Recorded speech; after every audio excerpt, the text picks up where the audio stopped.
Hi friends, welcome back to Good Samayal. இன்னைக்கு நம்ம என்ன பார்க்க போறோம்னா ரொம்பவும் சுவையான புளியோதரை தான் நம்ம செய்ய போறோம். இது ரொம்பவே ஈஸியா செஞ்சிடலாம். வாங்க பார்க்கலாம். உப்பு போட்டு வேக வச்ச சாதம், 1.5 கப் அரிசி எடுத்து வேக வச்ச சாதம். இது இந்த அளவுக்கு தான் நம்ம புளியோதரை பேஸ்ட்லாம் பண்ண போறோம். இந்த மாதிரி உதிரியாவும் இருக்கணும், நல்லா வெந்திருக்கவும் செய்யணும். ரைஸ்ல 2 டீஸ்பூன் எண்ணெய் ஊத்தி மிக்ஸ் பண்ணி வச்சுக்கோங்க. எண்ணெய் ஊத்துனா ரைஸ் எல்லாம் ஒன்னொன்னு ஒட்டாம இருக்கும். ஒரு வெங்காயம் சைஸுக்கு புளி எடுத்துக்கோங்க.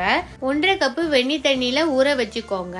பேன்ல 1/2 டீஸ்பூன் வெந்தயம், 1/2 டீஸ்பூன் நல்ல மிளகு, 3/4 டீஸ்பூன் கடுகு, 1 டீஸ்பூன் கடலை பருப்பு, 1 டீஸ்பூன் உளுந்த பருப்பு, 1/2 டீஸ்பூன் முழு மல்லி, 1 டீஸ்பூன் கருப்பு எள்ளு, 5 காஷ்மீரி மிளகாய். நான் இன்னைக்கு காஷ்மீரி மிளகாய் கலருக்காக எடுத்திருக்கேன். உங்ககிட்ட இல்லைன்னா நீங்க சாதா காஞ்ச மிளகாய் கூட எடுத்துக்கோங்க.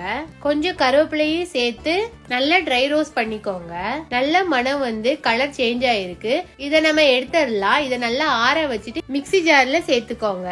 நல்லா பவுடர் பண்ணி எடுத்துக்கோங்க. இந்த மாதிரி ஒரு பேன்ல 1.5 டேபிள் ஸ்பூன் நல்லெண்ணெய் எடுத்துக்கோங்க. புளியோதரைக்கு நல்லா இருக்கும். எண்ணெய் சூடாயிடுச்சு. 1/2 கப் நிலக்கடலை, 1/4 கப் கடலை பருப்பு, ரெண்டும் எண்ணெயில நல்லா பொரியட்டும். நல்லா பொரிஞ்சிடுச்சு. இதுல நம்ம புளி சேர்த்துக்கணும். நம்ம ஊற வச்ச புளி நல்லாவே ஊறிடுச்சு. அதை நல்லா கரைச்சிட்டு புளி தண்ணியை மட்டும் எடுத்துக்கோங்க. இல்ல அந்த புளி தண்ணியே சேர்த்துக்கலாம். சாதத்துல உப்பு சேர்த்திருக்கனால இதுல கொஞ்சம் மட்டும் உப்பு சேர்த்துக்கலாம்.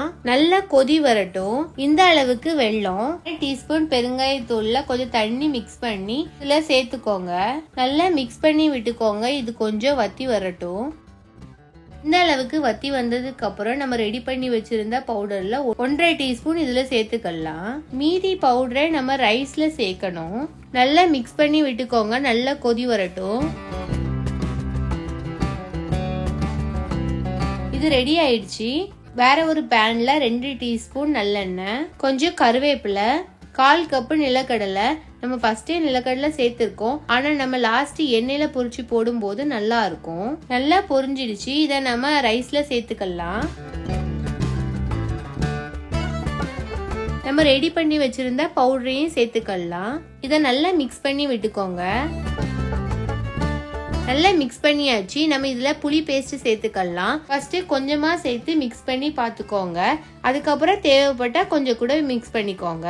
நம்ம ரெடி பண்ண புளி பேஸ்ட்ல எனக்கு 1 டீஸ்பூன் மட்டும் மீதி வந்துடுச்சு. மீதி இருந்துச்சுன்னா ஃப்ரிட்ஜ்ல ஸ்டோர் பண்ணிக்கோங்க. நெக்ஸ்ட் டைம் யூஸ் பண்ணிக்கலாம்.